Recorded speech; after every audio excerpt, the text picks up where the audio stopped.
Hello everybody from a cloudy Lincolnshire. You can see it's not very good harvesting weather at the moment. We'll touch on that in a minute. And Nala and Frankie are saying hello. Yeah, just today is Thursday and it's the 8th of August, which is Farm 24 Day. And Farmers Guardian, one of the major publications, every year, they've done it for a few years now, do 24 hours in farming and get lots of farmers to promote things on social media, to promote food and farming and what we do for the countryside, and just promote it to the general public. And tonight, Rhonda and I are going into the BBC Radio Lincolnshire studios with Sean Dunderdale. And Sean, some of you have seen Sean, he's been on the farm here a lot. He used to do the farming programme on Links FM, but also Radio Lincolnshire, and we're going into the studio in the middle of the night for an hour to talk about farming and food, which we're great, looking forward to that, but we might be a little bit sleepy like Nala is at the moment. Anyway, in this update, quite a lot of machinery going on. We're looking at subsoiling. We are subsoiling headlands. I'll explain why in the video. We're looking at beans. I go to Revesby Estate to look at their Godiva beans they're growing, which is a similar novelty type of bean, or specialist type of bean rather, to our Capulet. Also, we're looking at the solo, lots of soloing as well. We've been doing roundabout. We have some snippets from that. We've got a mower on demonstration for mowing one of our countryside stewardship fields. Also, oilseed rape storage continues, and also I'm checking the moisture of this barley next door to us here. So quite a lot in this update. Hope you enjoy it, and thanks very much for watching, and if you make it to the end, we'll see you then. It's Sunday morning, about 10 o'clock. And I've just come to the Dandelion and Duck near Gainsborough. Do great breakfast here, Farm Cafe, and I've brought a box of sugar. Hello, morning. Brought a box of sugar, and these are let's put that down there, the British sugar sticks for them. You see there? So don't forget, when you see Tate and Lyle sugar, that is foreign sugar cane. So this is British sugar, and I've got a pallet of these catering boxes of British sugar. So we'll go in, give these to them, and have a good breakfast and meet up with some friends. So here we are. Oh, here we all are. He got ordered. No, wait for you. Let's just get this in. With you in a minute. Yeah, all for you. Brilliant. Right, this is what it's like inside. Just in the cab with Tom and making the tractor work. It's a really, really heavy field, sticky soils. And looking at the fuel, where are we, Tom? So we're nearly using as much fuel as the quad track was here because it's so hard pulling. Just coming to the end. Worked really badly. Chopped the cover crop up well then.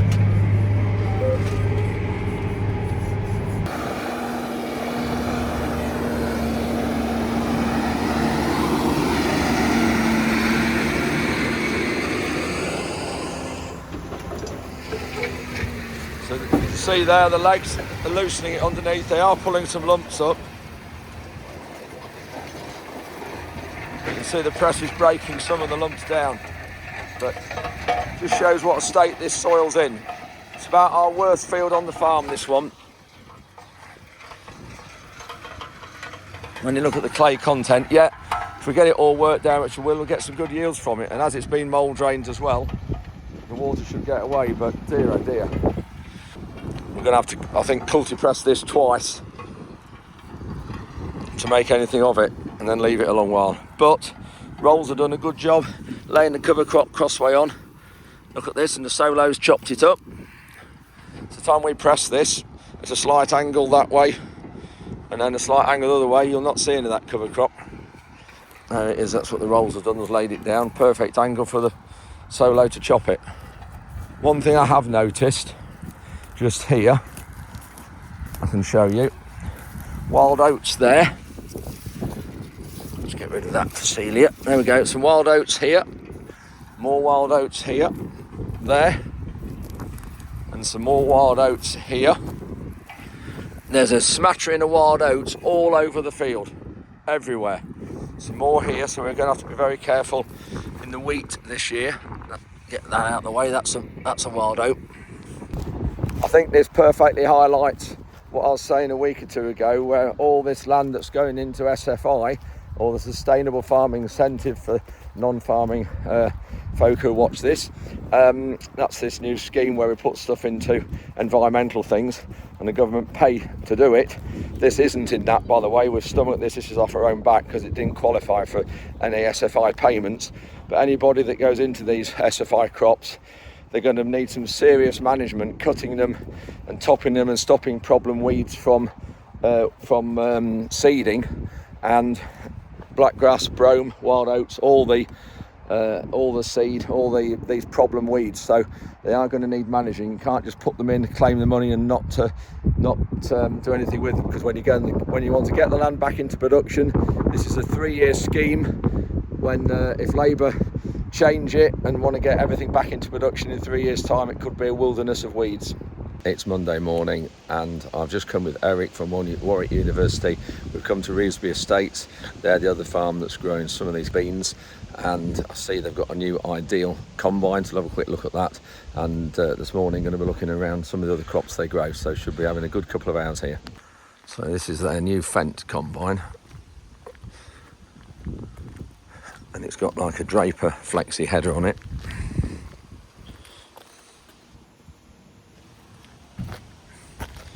See the conveyor belt. There's Eric having a look round.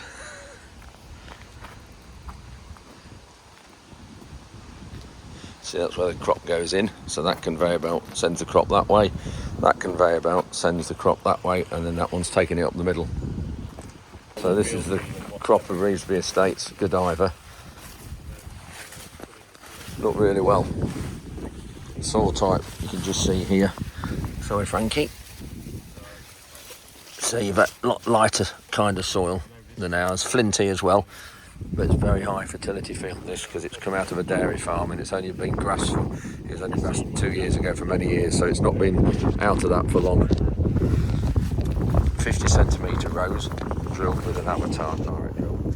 But when you look at you can see the pods.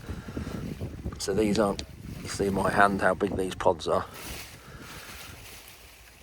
Our Capulet that we've got, the other variety, they sit lower to the floor and the pods aren't quite as big. They look really well.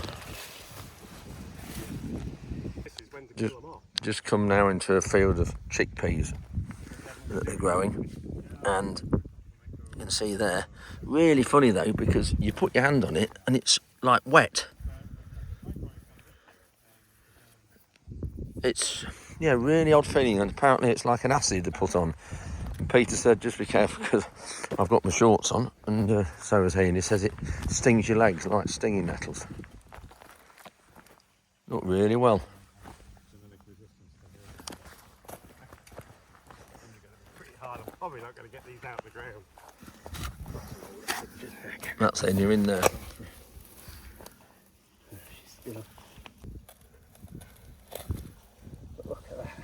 Look at the nodules, yeah. I mean, I've snapped most of them You off. have, It's not the but best, you can see. You get. Yeah, fixing nitrogen. And when are you going to combine these? Well, that's the challenge, isn't it? Because of an indeterminate crop, they'll just Yeah. carry on. If we get, You'll... if you get some rain and get another flush of sun, you'll get a load of more growth. God, Yeah. sticking my leg there. Yeah. I'll show you the picture of the nodules. Basically, I saw one of your episodes. You pointed to the flowers at the very bottom. Oh, right, yeah. They all abort anyway. Did he really? Yeah. Right. So it's like the chickpea. It's the next flush of flowers that includes the Okay. pods. Right. I don't know why that is. Yeah. So your healthier pods are going to be here somewhere. Yeah, right in the middle. Yeah. Right. That's what the pods are like. And you can just see that one. There's 2 peas in that pod. There, and it's used for humus. That's what this crop goes into. Still some flowers. Absolutely dense though. Smothers a lot of weeds there. Look at the pods on that plant. Situation. The university has hired a team. Warwick Food Group is the retail food provider.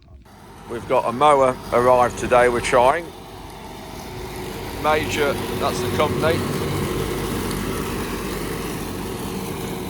Thanks to Major and Farrell for the look at this machine. We cut it about every 3 weeks for a month to stop the grasses out competing with the flowers. This is another mix, the same as the other one you see in the video. There's 19 different species here, and I've got some of them here, red and white clovers, and there's a wild carrot there, but lots of different mixes here,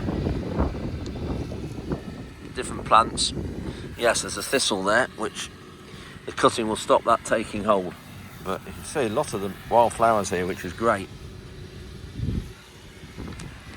So we're just cutting this down so to give the flowers a chance to grow and stop the grasses from being prolific. One thing with this one, there isn't an uneven coverage at the back of dead grass. It's very evenly distributed out the back. We'll look underneath in a minute and have a bit of an explanation as to why. Doing a good job.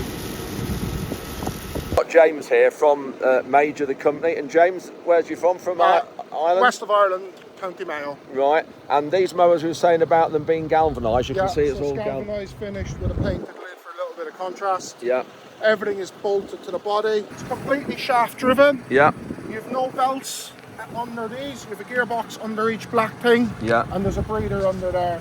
You have a double UJ here for folding and unfolding. Yeah. And a stay bar to lock it to stop you from damaging, which gives you the safe working angles on the slotted holes. You undo that when you finish, and you put it in here for the road. Oh, that's it. For fear anything goes wrong. Yeah. Brilliant. So you can see, right, James was just saying, when it's folded up, it's narrower than the tractor. That's what it's like underneath, so smaller blades. Over to you, James. So your bottom two blades do the cutting. Yeah. And then you have two mulching blades slightly above them. Oh, you can see the different heights. Yeah. Yeah. There we go, yes. So this rotor is going anti-clockwise. Yeah. This rotor is going clockwise. Ah. So we're cutting it here, throwing it up to here, and throwing it back down, which then is giving us the even spread out the back. So that's why it creates that. Yeah, so we don't get a swatting. Like Yeah, I can see that. Wing. Yes. Big difference that is. Your mulching blades will last at least twice as long as your cutting blades, because as you can see, we're wearing this side today. Yes. This chamfer is untouched. Ah, yeah. Unbolt that, and it fits on there. Fits on there. Right, good. Sharpen these with an angle grinder. Yeah. And a sandpaper pad. Yeah. And keep them nice and sharp. Right. Little and often is the key. Yeah. Height adjustment on your skids and your roller. Yes. It's all bolted. That sets your depth of the back, and then your linkage is the front. Yeah. So the roller turns, not the shaft. Oh, yes. So we can't wind any dirt, debris, moisture into our bearings. Yeah. It's a commercial lorry axle, like an ADR axle. Yeah. Same as your grain trailer. This will be your axle welded onto your chassis. Right. So it's designed to take side force, hence why we don't need to lift it on the headlands. Right. And width of machines you do? From 2 metre to 9.4 metre, and then from 2 metre to 6.3 on the front. On the front. Right, great. Obviously front mounted normally better, but here it's doing a great job on the back. Yeah, it's absolutely fine here. Yeah. No wheeling. Yeah, yeah. Yeah. So strength steel. Right. We're all familiar with Hardock steel. Yeah. So Hardocks is a wearing steel. Yeah. Strengths is a structural steel. Right. So it's 2.5 times stronger than mild steel. Right. Yeah. LED lights are standard. Yeah. Great. Well, that looks doing a great job here. Great, thanks James. We'll carry on and get this field done. Very quiet and smooth.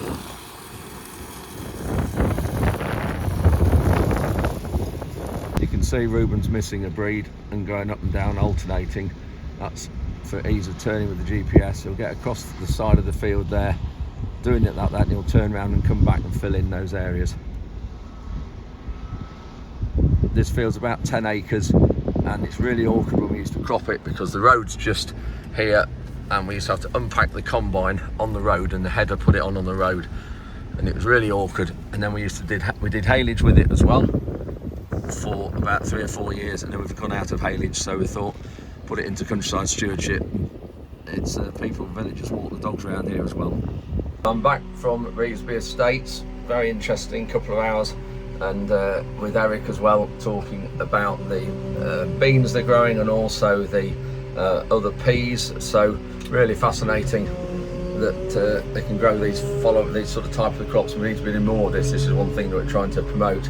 Anyway, back now at the farm, and we've got a load of oilseed rape coming. I'm just moving the elevator around into the other shed because we need to fill over the concrete panels. So just going to go around and put it into shed 5 doorway, just round the corner there. Tom and Ruben put concrete panels through there in the doorway of the day, so just need to open that up, get the elevator in place, and then the lorry there can back up and tip. So you can see there, one concrete panel, and the second one is there. So that's the height we go to. There's a lot of room if I can reach down the corner there. So we'll get the elevator in place around the corner. There's one of the pedestals as well. Need to watch we don't drop some rape down there. There should be a top on there, but I don't think there is. The elevator now in place. A lot of room here to get probably another 200 tons in, I think Ruben said in here. Anyway, this lorry's just backing up. So just start the elevator. I've got one of these, so we'll put that on. And then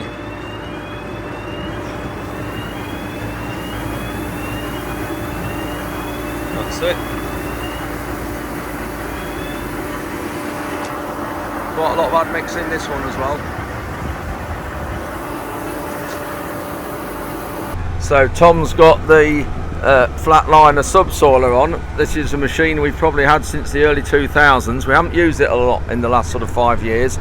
It did have a different roller onto that, and then 4 or 5 years ago we made that roller ourselves. It's a load of heavy duty commercial van tyres with some nodules off and a wheel roller, and we've put those on so that if it's on light land it drives. But so this is the first time we really used this, but we've done this because we feel the headlands, we're just doing the headlands of fields and the outsides, but you can just see how much it lifts.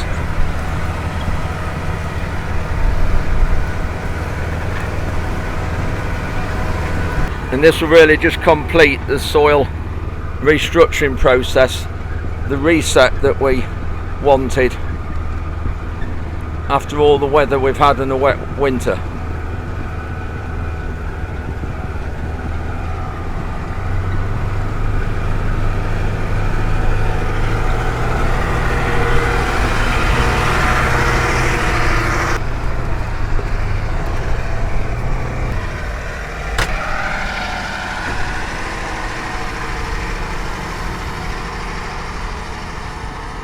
You see there's lifting it up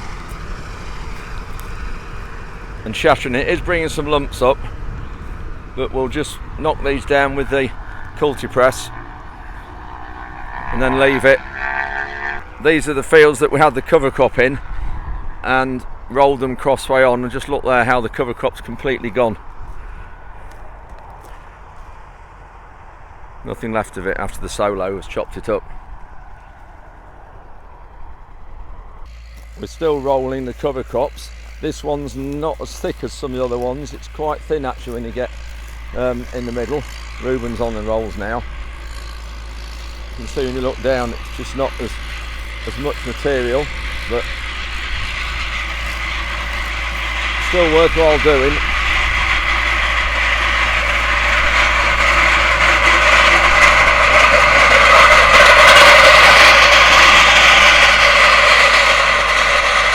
See there how it's laid it down, and then Tom will solo it somewhere straight for us, straight down there, and chop it.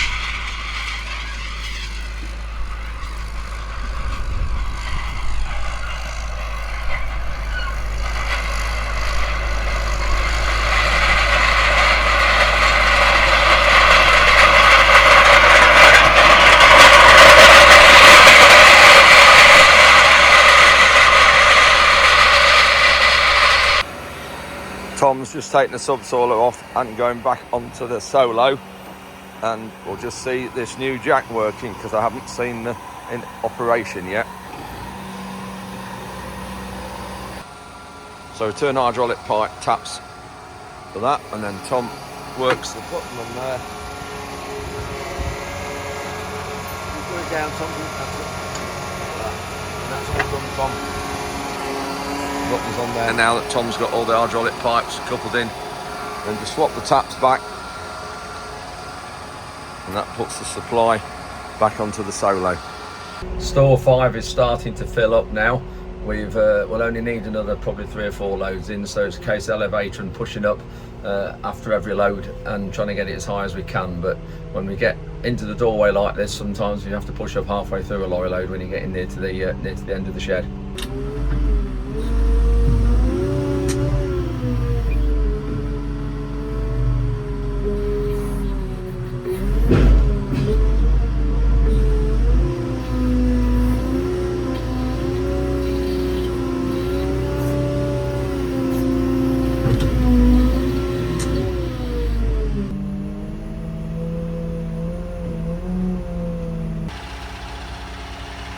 Ruben's just washing the combine and finishing it off, getting it ready. We're going to be going in a couple of days. We always finally wash it just before we start, which seems crazy, but if you wash it when you finish with it, then it stores all winter. It can get water in the bearings, water a few other places, and it sits there all winter, then rusts things and seizes things up. So we blow it down after harvest, but don't wash it. This combine, I think, is about... So there you are, that's the reg, so it's probably 9 years old. This will be its 9th season, but we only do about 180 hours a year with it. It's 35-foot cut on the front. Funny looking scene behind me, a crop very yellow, but what this is one of our fields of Capulet beans. The yellow are the black oats, the companion crop we had growing alongside them. If you look at update 275 that I put up probably a couple of weeks ago, you saw Ruben spraying them, and the companion crop of oats are here to help support the beans. The beans are growing in the bottom. I'll just show you what they look like, because they're actually better than what I thought they were going to be. And after seeing Revesby Estate's Godiva beans, which are we grew some of these last year, they're the speciality type of beans. I was rather envious, because obviously you've just seen in the clip how well those look, but we'll just look at these in the bottom, because these aren't looking as bad as what they were going to be looking a few weeks ago. Really pleasing is the number of the number of beans in the bottom of the crop. When you look there, a good lot of them. But what is really still frustrating, we have still got slugs, you can see there, are just damaging the beans. See the holes there. But these beans are growing up the stems, which is what they're meant to do. Yes, they are thin, but they had 27 millimetres of rain the day after these beans were planted. But they'll be all right, because the black oats are now died off. They're not taking up any light or any nutrients, so you can actually see the beans are really flowering nicely now. Some good flowers there and some more good flowers there. So we'll see what these do. Yeah, I'm disappointed with them, but we've got to make the most of these. It's no different to any other crop that we've had. A lot of crops have been lost over the last year because of the rain straight after planting them. But these looking quite good actually. I'm quite pleased with how these are looking. So we'll keep you updated on these. We won't be harvesting these till towards the end of September. You can see I've got a field of ripe corn behind me. This is laureate malting barley, planted after sugar beet. I think it was early March when it was done, and this is on the light land on the heath. You can see it's cloudy now. It's been cloudy on and off most of the day, but I'm just going to test it because I don't think this is far off, and when we get some sun on it, we'll be doing it in the next 2 or 3 days. But I don't know what it is with barley. It always goes better and combines better when you've got sun on it. And even though it's dry, it still combines better when you've got the sun on it. Otherwise it tends to block up, wrap around the auger and push up on the edge of the header. Anyway, we'll just have a look at this crop and test the moisture. This gateway's not brilliant. It's not very tall here, and this is because we've put some sugar beet soil from the beet cleaner out here, and it's always a bit acidy, and it stunts the crop here. But we'll just get out of here and get in the field a little bit. You can see the ears are bent over nicely. I'll just pick some, just have a look, just pick a few and get some in the bottom as well, because you want the ones that are lower down, because they're the ones that don't get the wind and the sun. So pick a mixture of ears like that, and I'll get that one low down. Don't need that many, and then we'll grind these up and see what I've got a handful there, and see what the moisture is. So I've got the portable moisture meter with me, so we'll just rub these ears out and put them in there and see what reading we get. I've got 3 ears here, so I'll just take the horns off like that, quickly grind them up. There we are, take the middle of the ears out.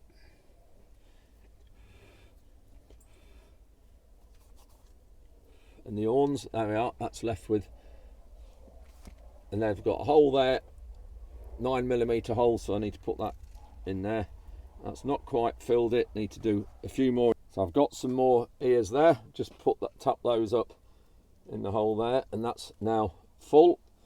So switch it on, make sure it's on the right crop, tip the barley in there like that. You can see the barley there. This has got very rough edges there to grind it, and the same in there. Put this on there and you can hear that grinding up the corn. That's it, stopped. Make sure it's on barley, which we can see for the light it is. And what's that show? 20.7. So it's obviously because of the atmosphere, it's very sort of muggy, damp atmosphere today, so it's 20.7, so definitely not ready to combine. And at the minute, with the way the crops are and the way the prices and everything are, I can't see the point in combining these at high moisture and putting them through a dryer. It costs a lot of money to dry these crops, with whether you're on a diesel dryer or electricity, and we have a floor dryer, so it would need to go on the floor dryer and be dried through with air through the bottom, and it takes a long while to do that and a lot of money. Whereas if you just wait for the right weather, and it does it for free, and so it just requires a bit of patience. So that's not ready yet, and it needs a few more fine days, or a couple of fine days and some hot weather. But I don't think we're going to get this until Sunday. Anyway, that's where we are with the barley. We've got a field of wheat that's not far away there as well. But again, I won't bother testing that at the minute, because the other day it was 17.5, and that's a hand sample. So, and we always find when you do a hand sample, hand samples are always about 1% or 1.5% below the combine, because with a combine you're getting everything, all the ears in the bottom, and you're getting everything through it. So we always find combine samples are a bit higher than when we do a hand sample. Just one thing, you can see this bale stack behind us here where Nala is. This is the bales we've had around this concrete beet storage area to keep the sugar beet in last winter. Ruben's put them in a pile yesterday into the corner, and what we're doing here is, because we're going to bale this barley on my right, just down here on this other side, we're going to bale the barley, we're going to put it on this beet pad here. So we're going to stack the bales on this beet pad, and then obviously they'll be in the corner out the way. Then we've got another 50 acres of spring barley up here as well, just across the road, that we'll try and bring that onto this beet pad as well, because we have got a nice big area of concrete here, as you can see. So we'll bale straw and put it up here. Actually, just one more thing, we're talking about drying corn. Of course, the only sort of exception to that is the quality. If we get the wrong weather and the barley starts to go flat, you saw in there's a little bit that's starting to lodge and lean over. If we get the barley going flat on the floor, that does affect the quality. So obviously we need to get that at higher moistures. So that's the sort of the only time when you'd look at combining it at higher moisture to try and save the quality. So that's it for a midweek update. Thanks very much for watching. We'll see you on Sunday, where hopefully we might get some combining done, but we need some different weather to what we're getting at the moment. So thanks for watching, and we'll see you at the weekend.